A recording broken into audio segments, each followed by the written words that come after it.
মালয়েশিয়ায় কর্মী পাঠাতে 10টি শর্তকে অবাস্তব আখ্যা দিয়ে সেগুলো প্রত্যাহার ও বায়রার যুগ্ম মহাসচিবের বিরুদ্ধে মামলাকারীর শাস্তি দাবি করেছে বায়রা সম্মিলিত সমন্বয় ফ্রন্ট। বুধবার জাতীয় প্রেসক্লাবে আয়োজিত সংবাদ সম্মেলনে সংগঠনটির নেতারা এই দাবি করেন। সংবাদ সম্মেলনে বলা হয়, কয়েকজন উপদেষ্টার কারণে মালয়েশিয়া সরকার কর্মী পাঠানোর ক্ষেত্রে রিক্রুটিং এজেন্সিগুলোকে কয়েকটি অবাস্তব শর্ত দিয়ে চিঠি পাঠিয়েছে। দেশীয় সিন্ডিকেটের সাথে মালয়েশিয়া সরকারের কিছু কর্মকর্তার যোগসাজশে এই শর্ত পাঠানো হয়েছে।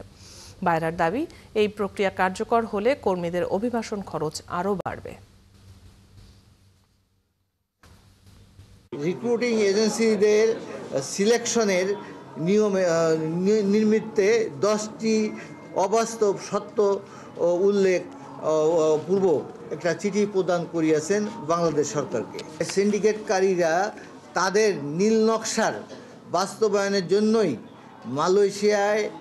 মালয়েশিয়ায় সরকারের বিভিন্ন পর্যায়ে কিছু সংখ্যক উচ্চপদস্থ কর্মকর্তাদের যোগসাযোগে বাংলাদেশ সরকারকে এই ধরনের বিভিন্ন পর্যায়ের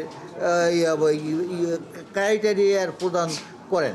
সিন্ডিকেটকারীরা তাদের পছন্দ মতো রিক্রুটিং এজেন্সির সিলেকশন করবেন।